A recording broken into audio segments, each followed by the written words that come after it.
Goa Organics వారి skin care, hair care, wellness products కోసం AP, తెలంగాణలో డిస్ట్రిబ్యూటర్లు కావాలను వివరాలకు స్క్రీన్ పైన ఉన్న నెంబర్కి కాల్ చేయండి. తెలంగాణలో పార్లమెంట్ ఎన్నికల సందర్భంగా రాజకీయ వేడి మాటలోనే కనబడుతుందా? క్షేత్రస్థాయిలో అనుకున్నంత హంగామా లేదా? ఎంపీ ఎన్నికలను తెలంగాణ ఓటర్లు లైట్ తీసుకుంటున్నారా అంటే అవుననే సంకేతాలే వస్తున్నాయి.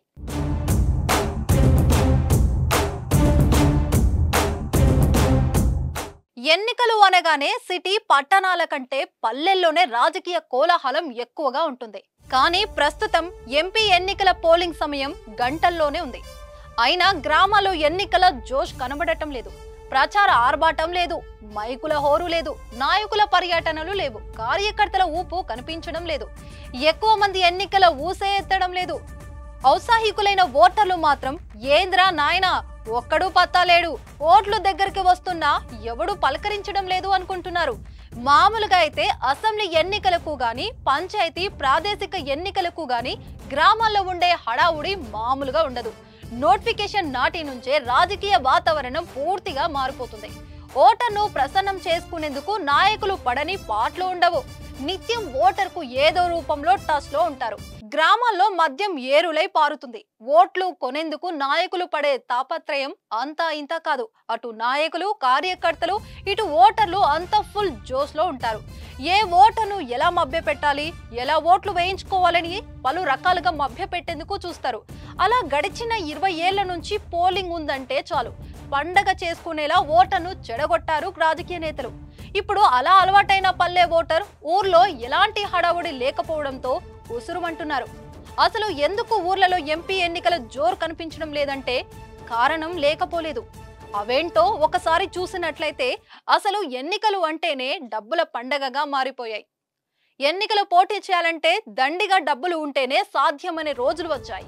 పంచాయతీ ఎన్నికల్లో పోటీ చేయాలంటే మినిమం 20 లక్షల నుంచి కోటి వరకు ఖర్చు పెట్టాల్సిన ఈ రోజుల్లో ఏకంగా ఎంపీగా పోటీ చేయాలంటే మినిమం 10 కోట్లైనా ఖర్చు పెట్టాల్సిందే. ఒక్క ఎంపీ అభ్యర్థి ఎక్కువ అసెంబ్లీ నియోజకవర్గాలను కవర్ చేయడం కష్టంగా మారింది. ఆయా అసెంబ్లీలోని ఆ పార్టీ ఇన్ఛార్జీలకే అన్ని పార్టీలు బాధ్యతలు అప్పగించారు. కానీ వారంతా గడిచిన అసెంబ్లీ ఎన్నికల్లో ఉన్న కాడికి ఖర్చు పెట్టి జేబులు ఖాళీ చేసుకున్న వారే ఎక్కువగా ఉన్నారు. వారు ఎక్కువగా పట్టించుకుంటే వాళ్ళ సొంత పైసలు ఖర్చు పెట్టుకోవాల్సిన పరిస్థితి వచ్చింది.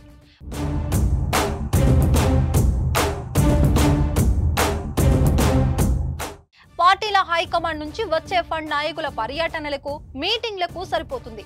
గడిచిన నెల రోజుల నుంచి రోడ్డు షోలకు, మీటింగ్లకు, ఊర్లలో సుడిగాలి పర్యటనలకు తిరిగిన వారికి భోజనాలు, పెట్రోల్ ఖర్చులు ఇచ్చేసరికే తడిచి మోపెడైంది. దీంతో ఓటర్కు మద్యం, పైసలు పంచే ఆనవాళ్లు కనిపించడం లేదు. బయట నుంచి ఓటర్కు బస్సు ఛార్జీ ఇవ్వడం కూడా కష్టమేనని అనిపిస్తోంది. సో పట్టణాల్లో ఉండే ఓటర్లు పల్లెకి రావడానికి ఆసక్తి చూపడం లేదు. అటు పోలింగ్ ఎక్కువ శాతం జరిగేందుకు అధికారులు విస్తృత ఏర్పాట్లు చేస్తున్నా ఇటు రాజకీయ నాయకులు ఆశించినంత మేర ఓటర్ల వైపు చూడటం లేదు. ఇది పోలింగ్ శాతంపై ప్రభావం చూపే అవకాశం ఉంది. చూద్దాం తెలంగాణ ఓటర్ల చైతన్యం ఎంత ఉందో, పోలింగ్ ఏ మేర నమోదవుతుందో.